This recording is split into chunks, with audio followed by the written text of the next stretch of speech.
बिस्मिल्लाहिर्रहमानिर्रहीम। अस्सलाम वालेकुम नाज़रीन, प्रोग्राम में आप देख रहे हैं स्पोर्ट्स वर्ल्ड। मैं हूं आपका मेज़बान मोहम्मद दानिश। नाज़रीन, आज फाइनल मैच खेला जा रहा है ट्राई नेशन सीरीज़ का, और उसमें आपको मैं बताता चलूँ सबसे पहले कि पाकिस्तानी टीम ने पहले टॉस जीता और बैटिंग का फैसला किया और 242 रन बनाए। हमारी पूरी टीम आउट हो गई और अब जवाब में न्यूजीलैंड की जो है वो बैटिंग जारी है। 10 ओवर्स का खेल हो चुका है, 45 पे 1 आउट है। मेहमानों का तारुफ कराता चलूँ, स्टूडियोज़ में हमारे साथ मौजूद हैं स्पोर्ट्स एडिटर एक्सप्रेस न्यूज़ के जाहिद मकसूद साहब, स्पोर्ट्स रिपोर्टर यूसुफ अंजुम भी हमारे साथ मौजूद हैं, और कराची में हमें ज्वाइन कर रहे हैं रोज़नामा एक्सप्रेस के सलीम खालिक साहब। आप मेहमानों का तमाम का बहुत शुक्रिया।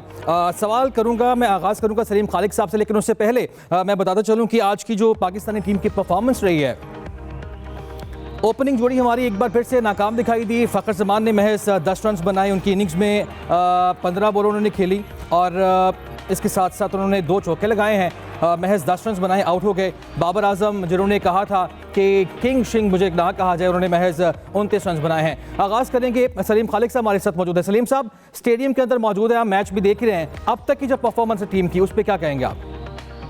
जी, पहले मैं एक बात वाज़े कर दूं आप पे भी और जो दूसरे लोग सुन रहे हैं मुझे, कि जब कोई मैच होता है इंटरनेशनल, चाहे पीसीबी का या आईसीसी का, तो उस वक्त स्टेडियम में वीडियो की इजाज़त नहीं होती।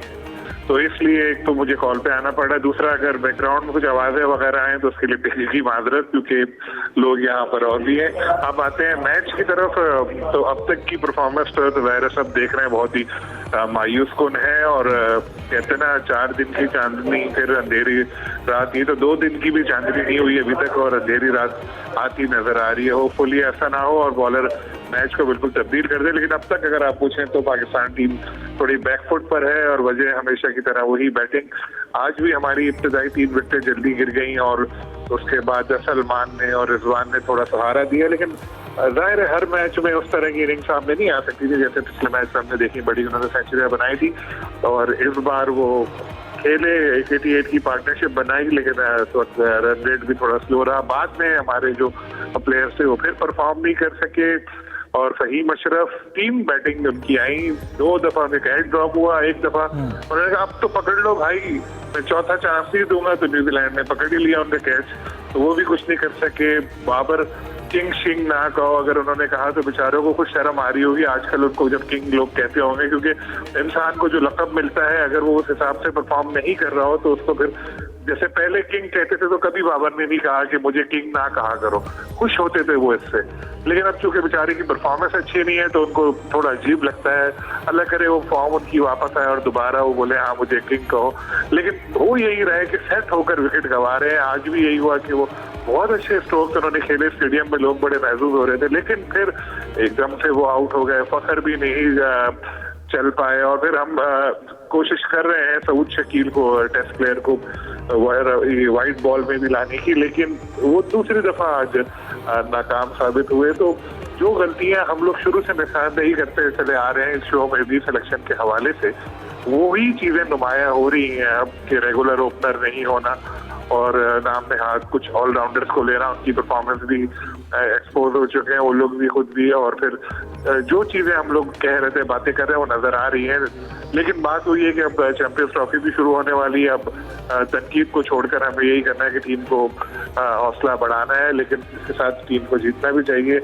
अभी तक न्यूजीलैंड की टीम बेहतर परफॉर्म कर रही है, लेकिन ये क्रिकेट है, इसमें 1 मिनट में पासा पलट जाता है। जैसे पिछले मैच में जाहिद साहब और यूसुफ साहब हिम्मत हार चुके थे, लेकिन मैंने उनको यही बोला था कि भाई ये पिच बिल्कुल सीधी है और साउथ अफ्रीका की बॉलिंग भी ऐसी है कि आराम से 300 करवा लेते हैं, और फिर यही हुआ था। तो होपफुली आज भी कोई ऐसा मौजूदा हो, हमारे कोई बॉलर उठ के परफॉर्म कर जाए और मैच जितवा ले, लेकिन टिल नाउ परफॉर्मेंस बहुत खराब है।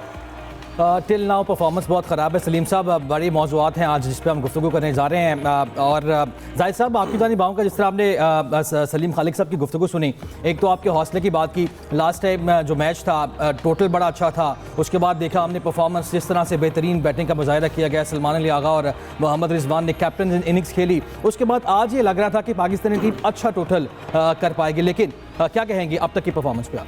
देखिए दानिश, लगता है ऐसा कि आज क्योंकि सीरीज़ में पहली दफ़ा मोहम्मद रिजवान जब टॉस जीते हैं और उन्होंने बैटिंग की है, लगता तो ये है कि वहाँ पे भी गलत फ़ैसला कर गया, क्योंकि टीम में जो चेंज की थी वो मोहम्मद हुसनैन की जगह इन्होंने फ़हीम अशरफ को डाला। गोया कि आपने अपने बॉलर्स पर एतमाद नहीं किया, थोड़ी सी बैटिंग को मजबूत करने की कोशिश की और फिर आपने पहले बैटिंग को तरजीह दिया। हालांकि पिछले मैच में जब आपने चेज़ कर लिया तो टीम का मोराल तो चेज़ करने में ज़्यादा आप दिखाई देता था। अब ये कहना हमारे लिए निस्बतन आसान है कि शायद चूक गए अक़ब जावेद और मोहम्मद रिजवान के पहले उन्होंने बैटिंग ले ली। फिर जैसा फ़खर जमां थे वो भरपूर फार्म में हैं, जब खेलते हैं तो लगता है कि लंबा स्कोर करेंगे। आज तो बिल्कुल ही वो अपना इजी कैचिंग प्रैक्टिस कराते हुए चलते बने।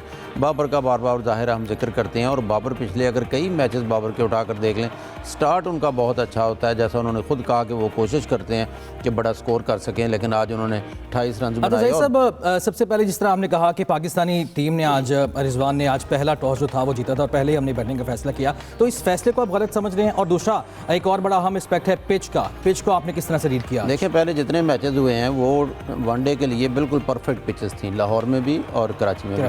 300 प्लस स्कोर होगा तो देखने वालों को भी मज़ा आएगा, क्योंकि गिरती हुई विकेटें कोई नहीं देखना चाहता, वो चौके छक्के देखना चाहते हैं, अच्छी बैटिंग देखना चाहते हैं। उसका प्रूव दिया तमाम टीमों ने। तो आज की पिच में या तो फिर पाकिस्तानी बहुत ही, जैसे फ़हीम अशरफ को 2-3 चांस मिल गए, आज उनकी फील्डिंग इतनी अच्छी नहीं थी, लेकिन आज पिच में कुछ ना कुछ टर्न ज़रूर था कि खेलने में मुश्किल पेश आ रही थी।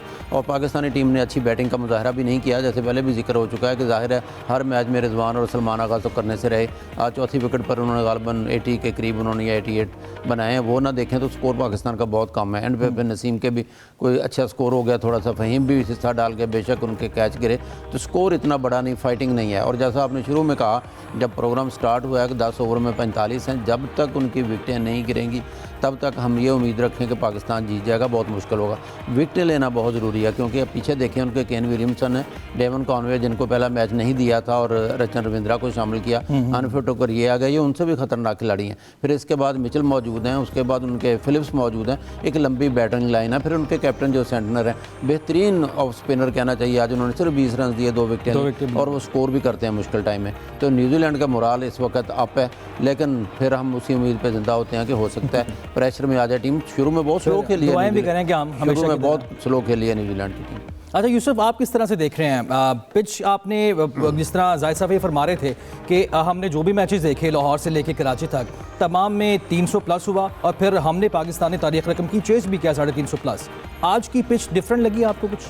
दानिश, पाकिस्तानी टीम को पिच से उसका कोई ताल्लुक नहीं है। पाकिस्तान की टीम किसी भी विकेट पर किसी तरह की परफॉर्मेंस दे सकती है, चाहे फास्ट हो, चाहे स्पिन हो, चाहे स्लो ट्रैक हो। इस दफ़ा जो पिच बनाई गई थोड़ी जिस पर मुख्तलिफ दिखाई दे रही है पहले मैच की निस्बत जो पहले साउथ अफ्रीका के खिलाफ हुआ था। तो मुझे लगता है कि पाकिस्तानी खिलाड़ी ये चाहते हैं उनको कहीं नज़र ना लग जाए। ICC चैम्पियन ट्रॉफी का भी आगाज़ होना है, तो ये 3 मुल्क की सीरीज़ एक ट्राई सीरीज़ के तौर पर है, तो हर मैच में परफॉर्म करेंगे, यकीनी तौर पर नज़र भी लग सकती है। इसलिए कोशिश वो कर रहे हैं कि चलें लोगों को हौसला भी दें और उनको थोड़ा रुलाते भी रहें कि चलें हमारी टीम ऐसी ही परफॉर्मेंस कर रही है।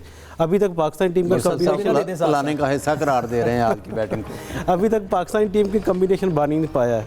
हम हमेशा फ़खर ज़मान, बाबर आज़म। ये यूसुफ, ये बात सलीम साहब ने भी की थी कि रेगुलर ओपनर की ओपनिंग तो हमने खैर तलाश तो कर लिया था, ओपनर को वो बैड लक होगी पाकिस्तान के साथ जो इंजर्ड हो गए साइम अयूब के इंजर्ड होने से हमारा पूरा सिस्टम ही नाकाम दिखाई दे रहा। लगता है हमारे पास कुछ है ही नहीं, हमारे डोमेस्टिक सिस्टम में कुछ ऐसी चीज़ नहीं है कि जिसको हम ऊपर लेके आएँ। अगर कोई है तो उसको फिर मौका नहीं दिया जा रहा सिलेक्टर की जानब। सिलेक्टर ने सिर्फ यही सोचा कि अगर साइम अयूब नहीं है तो चलें ठीक है, हम फिर किसी नौजवान खिलाड़ी को लाने की बजाय जो पुराने खिलाड़ी उनको लेकर आए। अब्दुल्ला शफीक को मौका दिया जा सकता है, लेकिन अब ये बातें पुरानी हो चुकी हैं, वक्त गुजर गया, अब टीम बन चुकी है। अब अगर कोई अल्लाह ना करे इंजर्ड होगा तो उसकी जगह पर कोई तब्दीली हो सकती है। अब जो कुछ भी है मुतबादिल होना आप कह रहे हैं बड़ा ज़रूरी है। सलीम साहब, आपकी जानिब आऊँगा मैं। आपने भी कहा, बाबर की हमने बात की और बाबर ने खुद भी ये कहा, एक तो पहले भी तबसरा हमने किया है, उन्होंने कहा कि किंग सिंह मुझे ना कहा जाए, और दूसरा उनको एक नया रोल दिया गया है, उन्होंने कहा कि मुझे नया रोल मिला है, अब बेहतर उम्मीद करूँगा कि अच्छी परफॉर्मेंस इसमें मैं मुजाहिरा करूँ। साइम अयूब पाकिस्तान ने तलाश किया, लेकिन उनकी गैर मौजूदगी में क्या पाकिस्तान के पास कोई ऑप्शन नहीं थी? और PSL से हम खास तौर पर फ़ायदा क्यों नहीं उठाते जिस तरह से इंडिया IPL से फ़ायदा उठाता है? बिल्कुल, ऑप्शंस तो थे और ऑप्शंस को आजमाना भी चाहिए था पहले। जैसे इमामुल हक के बारे में बड़ा कहा जाता था, पर्ची ये वो, लेकिन उन्होंने परफॉर्म भी किया। बाद में अगर आप उनके स्टैट्स देखें तो उन्होंने पाकिस्तान के लिए परफॉर्म किया। आखिरी कुछ मैचेस में भी जो डोमेस्टिक मैचेस खेले उसमें भी उन्होंने परफॉर्म किया। अब्दुल्ला बदकिस्मती से थोड़ा आउट ऑफ फॉर्म हो गए थे, तो ऐसा नहीं था कि बिल्कुल ऑप्शंस खत्म हो गए थे, लेकिन बाबर को यहाँ पर लग रहा है कि थोड़ा सा ये कुर्बानी का एक बकरा बना दिया गया। अगर उनको ओपनर बनाना था, फॉर्म बहुत अच्छी चल रही होती तो आप ऐसा कोई डिसीजन ले लेते, लेकिन वो बेचारे वैसे ही स्ट्रगल। सलीम साहब, माजरत आपकी बात काट रहा हूँ। जिस तरह आपने कहा कि बाबर को लग रहा है कि कुर्बानी का बकरा बनाया जा रहा है, एक नया रोल उनको दिया गया ओपनिंग का, तो इस तरह से उनकी परफॉर्मेंस बजाय बेहतर होने की क्या समझते, खराब नहीं होगी, प्रेशर मजीद उतना बिल्ड होगा उनके ऊपर? हो गया है ऑलरेडी। हमने इतने बड़े इवेंट चैंपियंस ट्रॉफी से कबल अपने सबसे मेन प्लेयर जिसके ऊपर टीम की परफॉर्मेंस अच्छी परफॉर्मेंस का निसार था, उसको हद से ज्यादा दबाव का शिकार करवा दिया कि उनसे स्कोर नहीं हुआ। अगर वो अपने स्टैट्स खुद देख रहे होंगे तो उनको खुद अफसोस हो रहा होगा, यार ये मेरी क्या परफॉर्मेंस है, ये मैं क्या खेल रहा हूँ। उनके फैंस भी मायूस, दूसरे लोग भी मायूस, दूसरी हरीफ टीमें खुश हो रही होंगी, उनको लग रहा होगा यहाँ बाबर को आउट करना आसान हो गया है। हालांकि बैड लक भी शायद उनके साथ है, क्या है मसला उनका। और लास्ट मैच में हमने देखा भी जब बाबर की विकेट गिरी तो बॉलर का रिएक्शन क्या था साउथ अफ्रीकन? बिल्कुल। अभी हम देखें, आज इतनी अच्छी बैटिंग कर रहे थे बाबर के, मुझे तो लग रहा था कि सेंचुरी आ रही है आज, लेकिन बदकिस्मती से फिर वही 29 रन हुए और वो आउट हो गए। यकीन माने शायकीन तो बहुत हद से ज्यादा मायूस हो जाते हैं जब बाबर आउट होते हैं, और पाकिस्तान टीम भी को भी मसला होता है जाहिर है कि। और अब जब डिसीजन लिया है तो फिर अब इसको साथ लेके चल रहे हैं, लेकिन जिस वक्त सिलेक्शन हुई थी तभी ये चीजें सामने आ गई थी कि टीम बैलेंस नहीं लग रही और वो खामियां उभर सामने आ रही हैं। अब बाबर को मजबूरी है कि इन्होंने जब कोई ओपनर लिया ही नहीं है, एक ही रेगुलर ओपनर है फखर जमान, तो बाबर से ही ओपनिंग करानी है। तब वक्त किसी कोई प्लेयर इंजर्ड हो जाए या खुद ये किसी को बॉल वॉल मार के बोलेंगे भाई इंजर्ड हो गया है, चलो अब रिप्लेसमेंट दो। लेकिन इन्होंने सेलेक्टर्स ने हद से ज्यादा अपनी ईगो दिखाई। इनको चेयरमैन पीसीबी तक ने कह दिया कि भाई तुमसे अगर कोई गलती हो गई है तो तुम टीम चेंज कर लो, 11 तक का तुम्हारे पास वक्त है। लेकिन इन्होंने अपनी पगड़ी ऊंची रखने के लिए, अपनी गर्दन ऊंची रखने के लिए कोई चेंज नहीं किया और अपनी जिद पर अड़े रहे। अल्लाह न करे अगर अब चैंपियंस ट्रॉफी में पाकिस्तान टीम की परफॉर्मेंस अच्छी नहीं रही तो उसका जिम्मेदार कौन होगा? इससे पहले हमने देखा वर्ल्ड कप में पाकिस्तान टीम बहुत बुरा खेली, वहाब रियाज की बहुत सारी गलतियां सामने आई। क्या हुआ? वहाब रियाज चंद दिनों के लिए बाहर हुए, उसके बाद वो एक मालदीव या कहा एक कोर्समैन को भेज दिया, अब वो मेंटोर्स के हेड बन के फिर वापस आ चुके हैं। तो शायद आकिब जावेद के साथ भी ऐसा ही हो। तो प्लेयर्स तो बेचारे नजरों में आते हैं कि इनकी परफॉर्मेंस खराब हो गई, हो गई, वो हो गई, इनका भी एहतसाब करना चाहिए जो टीम मैनेजमेंट है। खैर ये सब टू अर्ली है, अभी हमें यही उम्मीद रखनी चाहिए कि आगे के मैचों में हमारी टीम की परफॉर्मेंस बेहतर हो, लेकिन इसके लिए जरूरी है जो गलतियां की हैं और अब लिमिटेशंस भी बहुत है, उनमें रहते हुए उन गलतियों को दूर किया जाए और एक ऐसा कॉम्बिनेशन बनाया जाए जो फतवाहत हासिल की जा सके। एक ऐसा कॉम्बिनेशन बनाया जाए जो परफॉर्म करे और फतवाहत हासिल कर सके। जाहिद साहब, बात घुमा फिरा के दहाइयों से बात यहीं पे आ जाती है, चाहे वो अपनी कॉम्बिनेशन की बात हो या टीम कॉम्बिनेशन की बात हो। सलीम साहब ने भी सिलेक्शन कमेटी पे सवाल उठाया और जो टीम सिलेक्ट की है उसमें आज खुशदिल शाह का इजाफा किया था, उन्होंने 7 रन बनाए, उनसे ओपनिंग क्यों नहीं करा लेते आप? देखिए खुशदिल का तो खैर पहले भी मैच खेल चुके हैं, उनके कल परसों वाले मैच में थी बैटिंग की बारी नहीं आई थी, आज फ़हीम अशरफ को शामिल किया। लेकिन एक ओपनर होना चाहिए था जो बाकायदा ओपनर हो, वो पाकिस्तानी टीम में नहीं है। लेकिन मैं समझता हूँ कि बाबर आजम के जो फेल होने का जो हमें नज़र आता है कि जी स्टार्ट बड़ा अच्छा देते हैं तो इब्तदाई ओवर्स तो वो अच्छा खेल जाते हैं। आज भी 28 रन उन्होंने बनाए, लगता था कि वो लंबा स्कोर करेंगे, तो लगता कहीं ना कहीं खामी या प्रेशर बाबर के अंदर ज़्यादा है, क्योंकि इब्तदाई फास्ट बॉलर्स के ओवर्स तो आपने खेल लिए। बाबर के बारे में अक्सर कहा भी जाता है कि स्पिनर के हाथों बाबर आउट होते हैं। जिस तरह आपने कहा कि बाबर का मसला अपना ज़्यादा है, लेकिन क्या पीसीबी के अंदर इतनी कैपेसिटी नहीं है कि इतने अरसे से एक बड़ा नाम पाकिस्तानी टीम का जिस पर पूरी टीम रिलाई करती है, फिर फैंस की बड़ी उम्मीदें होती हैं, तो निकाल नहीं सके के अंदर आखिर बाबर के साथ मसला क्या चल रहा है? क्योंकि माजी परफॉर्मेंस तो नहीं है। यकीनी तौर पर नेशनल क्रिकेट अकेडमी मौजूद है, वहाँ पे कोचेस हमारे मौजूद हैं, बाबर पे ख़ास तौर पर तवज्जो देनी चाहिए। बाबर बड़ा खिलाड़ी है और इस वक्त पाकिस्तानी टीम में जो फ़ैन फॉलोइंग बाबर की है वो शायद ही किसी और की है। शाहीन अफरीदी और बाबर 2 बड़े स्टार्स हैं, हालांकि परफॉर्मेंस देखी जाए तो रिजवान की कहीं बेहतर है, मुसलसल वो अपनी परफॉर्मेंस बेहतर कर रहे हैं। तो बाबर का कहीं ना कहीं तो ये तवक्को हर बंदे को, हर परस्तार को, क्रिकेट के शायकीन को ये होता है कि बाबर का अब आज चलेगा या आज चलेगा, एक बड़े की उम्मीद रखी जाती है। लेकिन जैसे पहले भी जिक्र हो चुका है, अब रेगुलर ओपनर तो कोई रखा नहीं है, अब तो इसी के साथ आपने चैंपियंस ट्रॉफी में जाना है। और अगर आज का मैच हार जाते हैं तो थोड़ा सा प्रेशर पाकिस्तानी टीम पर लाजमी होगा, क्योंकि एक तो होम ग्राउंड का प्रेशर है, एक फिर इसी टीम के साथ न्यूजीलैंड बड़ी जल्द दिखाई देती है। आपने इब्तदाई मैचेस देखकर दोनों मैच उन्होंने 1 साइडेड बना दिए थे। आज का मैच भी अभी तक जो है न्यूजीलैंड का पलड़ा भारी है, आगे चल के कोई बाजी पलट जाए कुछ कह नहीं सकते। फिर इसी ग्राउंड में वो मैच है, इसलिए थोड़ा सा प्रेशर में पाकिस्तानी टीम यकीनी तौर पर आएगी। अच्छा, एक और चीज़ मैं आपसे जानना चाह रहा हूँ जाहिद साहब कि जिस तरह आपने कहा कि टॉस का जो फैसला था वो पाकिस्तानी टीम का सही नहीं था, और हमने देखा कि आपने भी फरमाया कि 300 प्लस तमाम मैचेस में स्कोर हुए हैं। आज क्या न्यूजीलैंड के बॉलर्स ने बॉलिंग आउटस्टैंडिंग कर दी है या हमारे बैटर्स ने गलतियां ज़्यादा कर दी? देखें, अभी न्यूजीलैंड के जो सबसे ख़तरनाक बॉलर थे ना, वो तो है नहीं, वो तो लोकी फर्गूसन भी नहीं है, ठीक है ना। और उनके रोरकी और नए बॉलर सीरीज आज जो उनके अनफिट भी हो गए, उसकी जगह जैकब डफी को डाला। और डफी जो है वो T20 के बहुत अच्छे बॉलर हैं। श्रीलंका के साथ इनकी जो सीरीज़ हुई थी उसमें गालबन 14 या 15 विकेटें थी, man of the series. Duffy ने आज 1 विकेट ली जी, मैन ऑफ सीरीज़ भी हुए थे। तो उनके नए बॉलर्स बुरे नहीं हैं, लेकिन जब टीम जेल होकर खेलती है तो इसमें दूसरे ओवर भी अपना रोल प्ले कर लेते हैं, ख्वाब स्पिनर हों। अब ब्रेसवेल देख लें, सेंटर देख लें, फिलिप्स देख लें, एज अ स्पिन बॉलर भी बड़ी अच्छी बॉलिंग, नबीतुली बॉलिंग कर रहे हैं। तो आज की पिच थोड़ी सी मुख्तलिफ दिखाई देती है पहले जो बैटिंग पिचेस थी जिन पे 300 प्लस स्कोर होता है।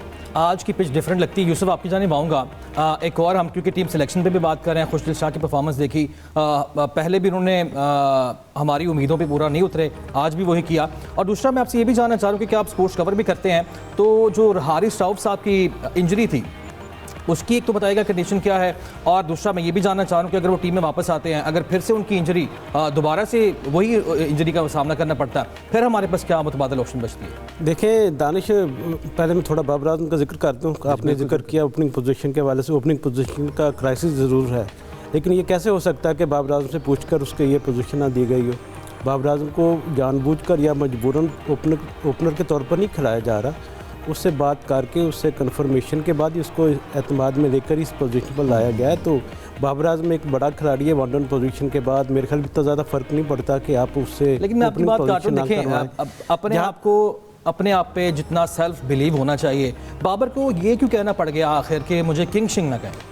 देखें, जब बंदा परफॉर्म नहीं करता फिर ऐसी बातें होती हैं। जब आपको याद होगा जब से उनको कप्तानी से हटाया है, उसके बाद से उनकी जो परफॉर्मेंस है वो नीचे को आई है। उसकी आपने कभी जानने की कोशिश की इसकी वजूहत क्या है? मैं ये पूछ रहा हूं, बाबर की कप्तानी की वजह से वो ज़्यादा डिफेंसिव हो गया है। हालांकि होना ये चाहिए था, अगर आप कप्तान नहीं है तो आपको ज़्यादा अच्छा परफॉर्म करने के लिए प्रेशर कोई नहीं होता।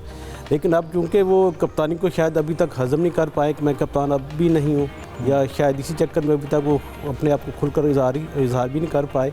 बाबर आपको पता कितने ज़्यादा पढ़े लिखे नहीं हैं, बैकग्राउंड उनकी ज़्यादा इतनी बहुत ज़्यादा अच्छी नहीं थी, जिसकी वजह से उन्होंने उसके बाद टीम में अब तो खैर अल्लाह ताला ने उनको मालूमाल किया हुआ है, लेकिन बैकग्राउंड जो इन प्लेयर्स की होती है यकीनी तौर पर उसमें वो रोल प्ले करती है। तो बाबर आजम के हवाले से भी यकीनी तौर पर इतना कोई बड़ा इशू नहीं है कि बाबर आजम अब ओपनर पोजीशन पर हैं और उसके बाद वो अब उसको परफॉर्म नहीं कर पा रहे। एक बड़ी इनिंग्स की उनको ज़रूरत है, मेरे ख्याल में हो सकता है कि ICC चैम्पियन ट्रॉफी में हमें ऐसी इनिंग देखने को मिल जाए। और हारिस रऊफ के हवाले से हारिस रऊफ मुकम्मल फिट है, सिर्फ उनको 3 मुल्क की सीरीज़ के लिए मैचेस के लिए रेस्ट दिया गया था क्योंकि आगे बड़ा इवेंट है पाकिस्तान का, तो उसके हवाले से इतनी कोई इंजरी का इतना बड़ा इशू नहीं है। इंजरी खेल का हिस्सा है, किसी भी खिलाड़ी को किसी भी वक्त हो सकती है, क्योंकि फास्ट बॉलर हारिस रऊफ बहुत ज़्यादा अग्रेशन में होते हैं, बहुत ज़्यादा जोर भी लगाते हैं, और इसलिए उनको इंजरी हुई थी, लेकिन अब वो अल्हम्दुलिल्लाह मुकम्मल फिट और खेलने के लिए तैयार है। चलिए जी, हम दुआ को भी है उनके लिए कि जल्दी से वो फिट होकर वापस टीम में आए और चैम्पियंस ट्रॉफी में ख़ास तौर पर वो जीत में अहम किरदार अदा करें। सलीम साहब, हम हारिस रऊफ की इंजरी की बात भी कर रहे हैं, साथ साथ जो दीगर टीम में तब्दीलियाँ की गई, हमने देखा हसनैन को भी आज नहीं खिलाया गया, फिर फ़हीम अशरफ वापस आए, एक सब्सटीट्यूट के तौर पर नाम टीम में शामिल किया गया था आकिफ जावेद, उनको क्यों नहीं खिलाया गया? क्योंकि चैंपियंस ट्रॉफी जैसे बड़े इवेंट में तो आप उनको मौका नहीं दे सकते ना, अगर तो उनको मौका दिया जाना चाहिए था। क्या समझते हैं आप, इस सीरीज़ के अंदर मौका मिलना चाहिए था उनको या नहीं, और अगर नहीं खिलाया गया उसकी वजूहत क्या है? नहीं, इस सीरीज में मौका नहीं दिया तो ठीक किया। वजह ये है कि अब तजुर्बात का वक्त गुजर गया, अगर वो अब 7 विकेट भी ले जाते तो कौन सा वो चैंपियंस ट्रॉफी के स्क्वाड में फौरन आ सकते थे। तो हमें तो उन प्लेयर्स को चेक करना चाहिए ना जो हमारे स्क्वाड में है चैंपियंस ट्रॉफी के, उनको खिला के देखना चाहिए था कि कितने पानी में है, और वही हुआ कि उन प्लेयर्स को मौका दिया तो उनकी परफॉर्मेंस भी सबके सामने अभी तक खुशदिल की भी और फहीम की भी, जिस पर सबसे ज्यादा तनकीद हो रही है, और उस्मान अभी तक बाहर है, वो आएंगे तो उनका भी पता चल जाएगा लोगों को कि कितने उनका मतलब पोटेंशियल क्या है उनका। तो ये इन लोगों पे तो काफी पहले से ही बातचीत हो रही है। हारिस की जहाँ तक हारिस का ताल्लुक है, तो अगर आप देखें याद करें तो इस ट्रायंगुलर सीरीज से कुछ अरसे पहले उनको कहा गया कि तुम रेड बॉल मैचेस खेलो, हालांकि वो टेस्ट मैचेस वैसे ही नहीं खेलते और अभी पाकिस्तान में वो टेस्ट मैच खेलना भी नहीं है। होना था वाइट बॉल का चैंपियंस ट्रॉफी और उससे पहले ट्रायंगुलर सीरीज, लेकिन उनको कहा कि भाई तुम रेड बॉल खेलो। 2 रेड बॉल मैचेस खेले और 2 मैचों में उन्होंने शायद 45 या कितने 40 ओवर किए। तो अब उनके जिस्म पे बोझ पड़ा, क्योंकि उनका जिस्म इतना आदी नहीं था इतनी ज्यादा बॉलिंग का। तो फिर यही हुआ कि पहला ही मैच जब वो वाइट बॉल से खेले तो आधे मैच में वो फिर जाके लेट गए, वो इंजर्ड हो गए वो। तो अभी वो फिट होकर होपफुली आ जाएंगे चैंपियंस ट्रॉफी में। लेकिन अगर उनकी इंजरी का अगर आप जायजा ले तो ये भी पूछना चाहिए कि भाई उनको रेड बॉल का खेलने का मशवरा किसने दिया था? एक बंदा जब खेल ही नहीं रहा और कोई टेस्ट चैंपियनशिप का फाइनल थोड़ी हो रहा है कि उसको बोलेंगे यार जा भाई रेड बॉल खेलो।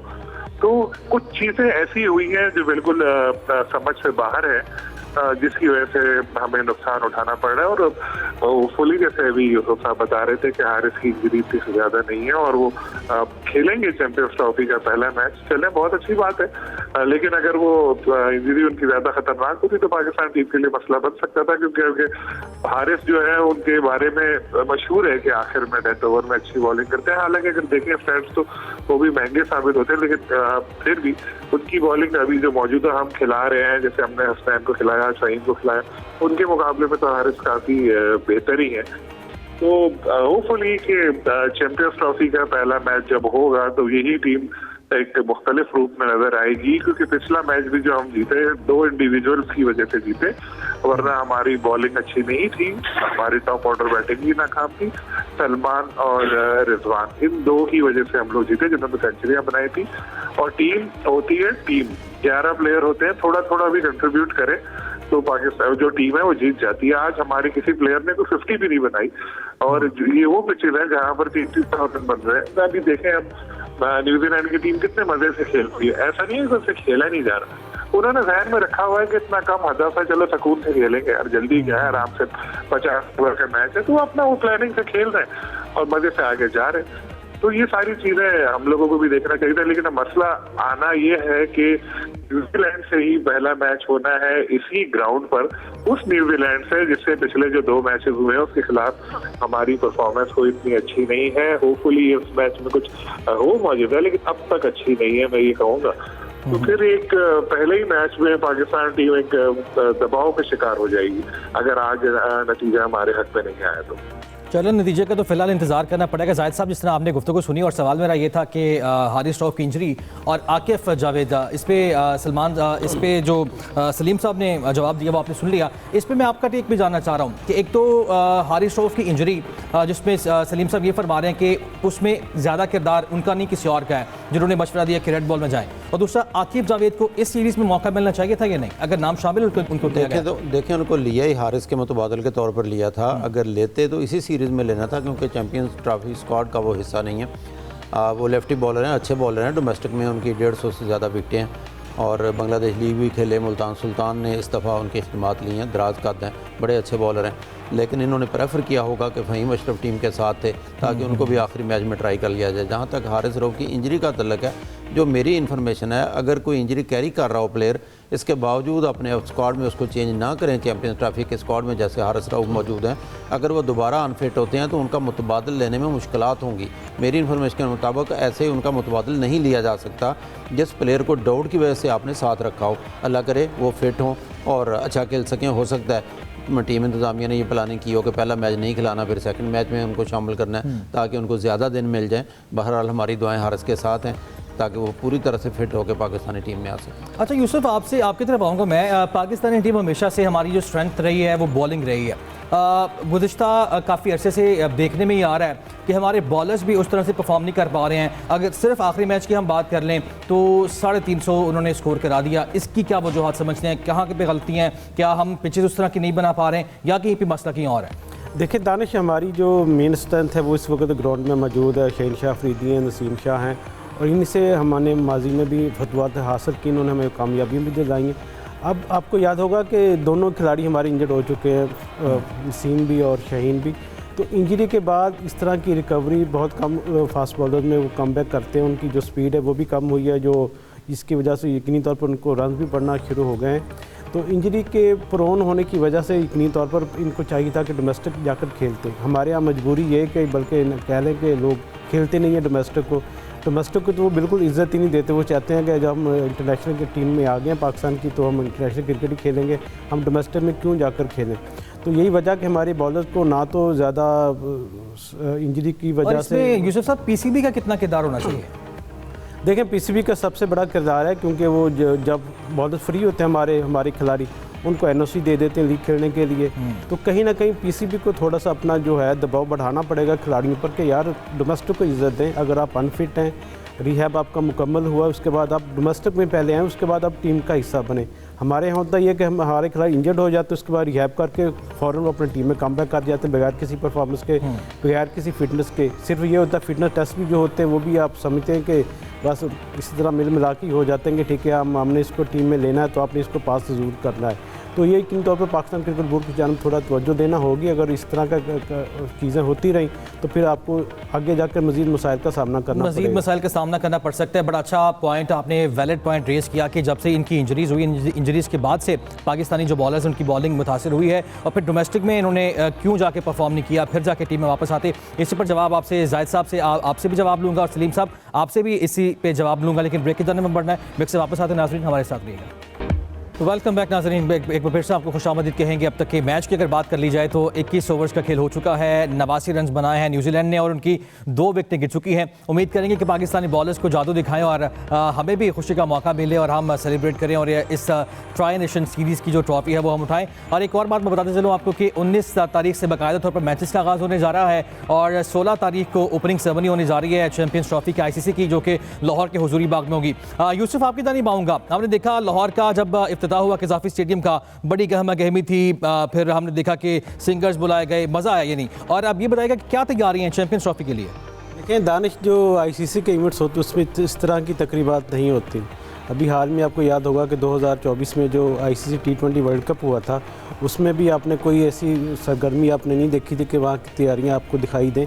और इसी तरह की अब जो एक तकरीब होने जा रही है PCB की जानिब से की जा रही है, और ICC का इसमें ज़्यादा कोई किरदार नहीं है। PCB ने अपने तौर पे ICC चैम्पियन ट्रॉफी की मेज़बानी के लिए ये तकरीब सजाई है, 16 तारीख को हजूरी बाग में होने जा रही है, और उसमें आतिफ असलम जो होंगे वो ICC का जो ऑफिशियल तराना है, ये जिसको आप गीत भी कह सकते हैं, गाना वो गाएंगे, और वहाँ पर ICC के लोग भी होंगे, PCB के जो लोग हैं जो मदऊ किए गए वो भी वहाँ पर होंगे। तो एक फ्लेवर के तौर पर इसमें एडिशन की गई है कि चलें थोड़ा तकरीब को किया जाए, क्योंकि पाकिस्तान होस्ट है, तो होस्ट होने के नाते ये पाकिस्तान का हक़ था कि थोड़ा हल्ला गुल्ला किया जाए, थोड़ा रंग भरा जाए, थोड़ा लोगों में जोश जज्बा पैदा किया जाए कि एक मेला सजने जा रहा है, उसके जो इंतज़ाम वो मुकम्मल हो चुके हैं, बस सिर्फ अब टीमों के टास्क करना और फिर मुकाबले शुरू हो जाने। तो यकीनी तौर पर इससे थोड़ा हाइप मिलेगी ICC चैम्पियन ट्रॉफी को भी, और मैं समझता हूँ कि पाकिस्तान को भी थोड़ा अपनी जो परफॉर्मेंस अगर उसकी बेहतर हो जाए तो फिर लोगों को ज़्यादा खुश होने का मौका भी मिलेगा। बिल्कुल ठीक है। सलीम साहब, आपकी जानिब आऊँगा। स्टेडियम के अंदर ही मौजूद है, आप बताएगा। एक तो 21 ओवर्स का खेल हो चुका, और दूसरा 89 रन पे 2 खिलाड़ी आउट हो चुके हैं। क्या समा है? और आपसे ये भी जानना चाहूँगा कि लाहौरियों का हमेशा से गिला होता है कि स्टेडियम भरने की जहाँ पे बात आती है ना, तो लाहौरिये कम नहीं रहते। तो आज क्राउड की भी सूरत हाल बताएगा, कैसा क्राउड आज स्टेडियम में? देखिए, मैं इस बात से 100% एग्री हूँ कि जब ग्राउंड भरने की बात आती है तो लाहौर जो है वो चैंपियन है इस चीज़ में। जो लाहौर में मैच का माहौल होता है, क्योंकि अल्हम्दुलिल्लाह मुझे मौका मिलता है वहाँ भी आके कवर करने का मैच, वैसा मैंने नहीं देखा रिसेंटली पूरे पाकिस्तान में। मतलब पूरे स्टेडियम से काफी दूर तक एक समा बना, लोग नजर आ रहे होते हैं जो फैमिलीज के साथ, और एक लग रहा होता है कोई फेस्टिवल जैसा कोई समाया। फिर ग्राउंड में दिल धरने की जगह नहीं होती, एक जबरदस्त एटमॉस्फेयर होता है। कराची में पहले ऐसा होता था, लेकिन अनफॉर्चुनेटली कुछ अरसे से ऐसा हुआ है कि यहाँ पर अब इतने लोग मैच देखने आते नहीं। जैसे आज फाइनल है, अब कुछ लोग आए हैं, लेकिन अगर आप पहली इनिंग की हाइलाइट्स देखें तो आपको पता चलेगा कि बिल्कुल ऑलमोस्ट खाली लग रहा था ग्राउंड। इससे पिछले मैच में भी ऐसा ही था कि सेकंड इनिंग में कुछ लोग आए, लेकिन ओवरऑल देखें तो लोग बहुत कम थे। और ये एक रुझान बन चुका है। कराची के बारे में भी बातें भी होती हैं, कितना बड़ा सेंटर है, लेकिन यहाँ सलीम साहब, इस सारी सूरत हाल की वजह क्या है? क्योंकि बार बार जब जिस तरह आप भी अग्री कर रहे हैं तो सोशल मीडिया तो भरा पड़ा है, फिर शायकीन गिला करते हैं कि जी सारे मैचेस पर लाहौर में ही आप करा दीजिए। नहीं, ऐसा तो नहीं हो सकता। मैचेस तो पूरे पाकिस्तान में कराने चाहिए, लेकिन शायकीन को स्टेडियम की तरफ राग़िब करने के देखें, PCB का काम है, PCB स्टडी करे, इस पर देखें वजूहात क्या है। सबसे पहले वजूहात जानने की कोशिश करें कि लोग क्यों नहीं आ रहे। उसके बाद फिर देखें, अगर आप देखें तो कुछ अरसे पहले ऐसा हुआ था कि PSL में भी और दूसरी भी कोशिश हुई थी कि कराची में इतने मैच ना रखे जाए, क्योंकि अब ICC का इवेंट आने वाला है, कहाँ ये जा रहा है कि टिकट सारे फरोख्त हो चुके हैं, लेकिन अब मैच होगा तो पता चलेगा कि कितने लोग आते हैं। एक चीज मुझे, चलो जी, हम उम्मीद रखते हैं जी, एक चीज मुझे ये समझ नहीं आती, जो हमारे रिपोर्टर हैं जुबैर नजीर साहब, उनसे आज मैं पूछ भी रहा था कि जुबैर साहब ये जो लोग हैं, आप इतनी खबरें चलाते हैं, टिकट फरोख्त हो गए, लाइनें लग रही है, धक्के पड़ रहे हैं, तो मैंने कहा जाति की तरह टिकट लोग आते हैं, तो मजाक में उन्होंने कहा वो लोगों ने सुलेमानी टोपियां पहनी होती, नजर नहीं आते वो। तो ये चीज समझ नहीं आती कि पैसे देके लोग टिकट खरीद रहे हैं, तो फिर आते क्यों नहीं है मैच देखने के लिए? और अगर टिकट नहीं खरीद रहे तो फिर ये कहाँ जाती है टिकटें? जो कौन लोग ले जाते हैं टिकट, जो फिर आते नहीं है? हाउसफुल का जो बोर्ड लगा रहता है, इसका पता लगेगा न्यूजीलैंड वाला जो मैच है चैंपियंस ट्रॉफी, उसमें देखेंगे कि उसमें कितना क्राउड आता है, सब पता लगेगा। अगर वो, क्योंकि उसके बारे में कई दिनों से खबरें आ रही है कि सारे टिकट फरोख्त हो गए, सारे टिकट फरोख्त हो गए, तो उस मैच में पता चलेगा कि भाई वाकई क्या टिकट फरोख्त होके किधर गए, वरना तो फिर एक इस चीज पे रिसर्च करानी पड़ेगी कि भाई जो टिकट लेते हैं लोग, ये जाते किधर है और कौन लोग हैं जो टिकट लेके पैसे जाया करके मैच देखने नहीं आते। और ये क्यों कहा जाता है कि हाउसफुल है, और हाउसफुल है तो फिर लोग आते क्यों नहीं? बिल्कुल ये सवाल है, अगर जाहिर साहब इसका आप जवाब देना चाहें। दूसरा, चैंपियंस ट्रॉफी में क्योंकि दीगर टीमें भी पाकिस्तान आ रही हैं, तो ऐसे में एक तो मैं जानना चाह रहा हूँ ऑस्ट्रेलिया जो कि वर्ल्ड चैंपियन भी हैं, उसकी अभी रीसेंट परफॉर्मेंस श्रीलंका के खिलाफ 1 साइडेड मैच उन्होंने हारे, और दूसरा उनके जो 5 मेन प्लेयर है वो पाकिस्तान नहीं हारे, इनकी वजूहात पर भी ज़रा रोशनी डालना चाहेंगे आप? देखें दानिश, बुनियादी तौर पर अगर देखा जाए तो ऑस्ट्रेलिया के हालात भी इतने अच्छे नहीं हैं। जैसा आपने खुद कहा कि उनके 5 प्लेयर हैं, जिनमें से 3 तो फिटनेस मसाइल की वजह से नहीं आ रहे, जबकि मार्कस स्टोनिस जो है वनडे से रिटायर हो गए, और मिचेल स्टार्क सबसे आखिर में, जिन्होंने अपने बोर्ड से भी कहा है कि ये बताया ना जाए मज़ाती वजूहत की वजह से पाकिस्तान नहीं जा रहा चैंपियंस ट्रॉफी में हिस्सा लेने के लिए। तो 5 खिलाड़ियों के बगैर आजकल जो है ऑस्ट्रेलिया की टीम जो है श्रीलंका आई हुई थी, इससे पहले 2 टेस्ट मैचों की सीरीज़ हुई और दोनों 1 साइडेड जीता ऑस्ट्रेलिया। और जब कि अब वनडे सीरीज़ हुई और कहा यह जा रहा था, ज़ाहिर है सबके सामने है कि इंग्लैंड की टीम जो है चैंपियंस ट्रॉफी से पहले प्रैक्टिस के लिए भारत पहुंची हुई है, जहां पर 5 T20 और 3 वनडे खेले। इसी तरह ऑस्ट्रेलिया ने 2 वनडे मैच शेड्यूल किए हुए थे श्रीलंका के खिलाफ, ताकि एशियन पिचेस पर खेलकर वो फिर दुबई और पाकिस्तान के यहाँ आकर मैचेस खेल सकें। लेकिन बदकिस्मती कह लें या जो भी है उनके ग्रुप की सूरत हाल, दोनों मैचेस जो है श्रीलंका कहना चाहिए 1 साइडेड जीत गया। पहला मैच 49 रन से श्रीलंका जीता, लेकिन दोनों मैचों में पहले बैटिंग जो है वो श्रीलंका की टीम ने की, टॉस भी जीता, पहले बैटिंग भी की और पहला 49 से जीता। और आज जो मैच ख़त्म हुआ है वो तकरीबन 174 रन के बड़े मार्जिन से जो है श्रीलंका जीत गया ऑस्ट्रेलिया के खिलाफ, सिवाय स्टीव स्मिथ के, जिन्होंने गालबन सबसे ज़्यादा 27 या 28 रन किए हैं। कोई भी बैट्समैन जमकर नहीं खेल सका। तो ऐसी सूरत हाल में ऑस्ट्रेलिया, जिसको जो है तमाम माहिरीन जो है रेट कर रहे थे कि सेमीफाइनल और फाइनल के लिए, उनको काफ़ी धचका लगा है। टीम प्रेशर में आएगी क्योंकि उसी ग्रुप में अफगानिस्तान भी मौजूद है और इंग्लैंड भी मौजूद है। और जब जहाँ तक हमारा तल्लक है हमारे ग्रुप का, तो आपको याद होगा हम पहले जिक्र भी कर रहे थे कि नजमुल हसन शंतू जैसे कप्तान, बांग्लादेश के कप्तान ने भी ये कहा है कि हम ट्रॉफी जीतने के लिए वहाँ पे जा रहे हैं। तो टफ टीमें हैं बाकी भी, लेकिन ऑस्ट्रेलिया का सिर्फ जिक्र करें क्योंकि वर्ल्ड चैंपियन टीम है, तो तवक्को की जा रही थी उनकी फुल फ्लेज टीम आएगी और बहुत ही टफ टाइम देगी अपने ग्रुप बी में। सलीम साहब, यही सवाल आपसे कि ऑस्ट्रेलियन टीम, एक तो 5 उनके मेन प्लेयर्स नहीं होंगे और फिर श्रीलंका के खिलाफ जो 2 मैचेस हारे हैं वो बड़े मार्जिन से 1 साइडेड ही, तो किस तरह की परफॉर्मेंस आपको लगती है कि वो, और इस शिकस्त का कितना असर पड़ेगा टीम पे? देखिए, डेफिनेटली आने से पहले 2 मैच आप हारे हुए हो इस तरह से और आपके मेन प्लेयर ना हो तो फर्क तो पड़ता है, लेकिन फिर भी बड़ी टीमें जो होती हैं वो कवर कर जाती हैं। अब देखें, अभी बांग्लादेशी कप्तान के बयान का जिक्र हो रहा था, तो वाकई अब वो उन्होंने बहुत बड़ी बात कह दी है, लेकिन जाहिर है कोई भी कैप्टन आ रहा हो इवेंट में तो आने से पहले वो ये तो बोलेगा नहीं कि जी मेरी जो परफॉर्मेंस है बहुत खराब रहेगी, टीम की हम हारेंगे। सब बेचारे यही बातें करते हैं, लेकिन हकीकत देखी जाए तो बांग्लादेश की टीम बहुत वीक है और काफी पीछे नजर आती है। ऑस्ट्रेलिया की जैसी जो टीमें हैं उनके पास क्योंकि जो प्लेयर्स होते हैं वो कवर कर लेते हैं कुछ ना कुछ हद तक ना। जब बड़ा इवेंट होता है तो फिर कुछ ना कुछ सामने आ ही जाता है। हम ऑस्ट्रेलिया को बिल्कुल भी ऐसा नहीं कह सकते कि उनकी कोई परफॉर्मेंस ही अच्छी नहीं रहेगी। तो होपफुली, क्योंकि देखिए चैंपियंस ट्रॉफी है, सारी टीमें ही अच्छी हैं, क्या पता कि अभी हम बांग्लादेश का मजाक कर रहे हैं, अभी बांग्लादेश से हमारा पिंडी में मैच हो वो अच्छा परफॉर्म कर जाए, दूसरे मैचों में भी कुछ भी हो सकता है। कुछ भी हो सकता है। यूसुफ साहब आप फरमाइएगा, जिस तरह मैंने सवाल ये किया ऑस्ट्रेलियन परफॉर्मेंस खास तौर पे और उनके प्लेयर्स ना आने की वजूहत, और क्या अगर यही पाकिस्तान में होता, क्या पॉसिबल होता है कि एक प्लेयर जो ज़ाती वजूहत की बिना पर टीम के साथ नहीं जाना चाह रहा हो और आपका मुल्क जब बाकी सारी टीम जा रही है टूर करने के लिए, तो वजूहत बताने से गुरेज किया जाए? पॉसिबल होता है इस तरह? दानिश, अगर पाकिस्तान में ऐसा होता तो तूफान आ चुका होता। लोग तरह तरह की बातें कर रहे होते कि इख्तलाफत सामने आ गए हैं, कुछ ऐसे इश्यूज़ हैं जिनकी वजह से कोई लड़के नाराज़ हो गए आपस में हो, तो ऐसा लगता कि जैसे शायद कोई मैदान जंग लग गया है पाकिस्तान टीम के हवाले से। लेकिन क्योंकि वो इस तरह की चीज़ें वहाँ पर नहीं होती, हमें आदत नहीं इस तरह की चीज़ों को हज़म करने की, इसलिए हम बातें बनाना शुरू कर देते हैं कि यार पता नहीं क्या होगा। लेकिन मुझे लगता है कि जिस तरह की इख्तलाफात कुछ ना कुछ यकीनी तौर पर वहाँ पर होंगे, और ऑस्ट्रेलिया की टीम को खासा धचका भी लगा इस सारी मामलात में, तो यकीनी तौर पर अब उनके लिए इतना आसान नहीं है। काटना चाह रहा हूँ आपकी जानिब क्योंकि दोबारा भी आना, टाइम भी शॉर्ट है। सरफराज अहमद जो कि हमारे कप्तान थे चैंपियंस ट्रॉफी, वो यादगार टूर जो हमने चैंपियंस ट्रॉफी जीता भी 2017 में, उनकी जानिब से कहा गया कि जो 4 टीमें उन्होंने अपनी बताई फेवरेट, पाकिस्तान, इंडिया, ऑस्ट्रेलिया और अफगानिस्तान। आपकी 4 टीमें कौन कौन समझते हैं कि फाइनल खेलेगी? और देखें, अफगानिस्तान को तो मैं शुरू से ही कह रहा हूँ कि अफगानिस्तान लगता है बड़ी बैलेंस टीम है, क्योंकि इब्राहिम ज़ादरान आ गया, गुरबाज आ गया, उनके जो ओपनर हैं, और फिर उनके हालांकि M.A. गजनफर उनके स्पिनर हैं, 18 साल, बहुत ही अच्छे स्पिनर हैं, वो अनफिट हो गए। मुजीबुर रहमान इससे पहले अनफिट थे, इसके बावजूद राशिद खान मौजूद है, नबी मौजूद हैं, और बड़ी बैलेंस टीम है अफगानिस्तान की। टफ टाइम देगी क्योंकि ऑस्ट्रेलिया ने 2 मैच हार के उनके 5 प्लेयर्स भी नहीं आ रहे, तो काफ़ी टफ टाइम देगी। अब देखना ये है अफगानिस्तान के साथ दूसरी टीम ऑस्ट्रेलिया आती है या इंग्लैंड की टीम। आपकी 4 टीमें सेमीफाइनल्स? सर मेरे ख्याल में इंडिया सेमीफाइनल में जरूर पहुंचेगा, और उसके बाद न्यूजीलैंड की टीम तो कंफर्म आप समझे कि वो जा सकती है। पाकिस्तान के लिए हम पहले दिन से दुआएं कर रहे हैं। पाकिस्तान दुआओं पे है। ठीक है, तो 3 टीमें होगी। सलीम साहब, आपकी 4 टीमें जो सेमीफाइनल्स खेलने जा रही चैंपियंस ट्रॉफी का? जी, सबसे पहले तो मैं अपनी टीम पे नाम लूंगा कि हमारी टीम अच्छी है, वो जा सकती है, और मैं आमीन कहूँगा।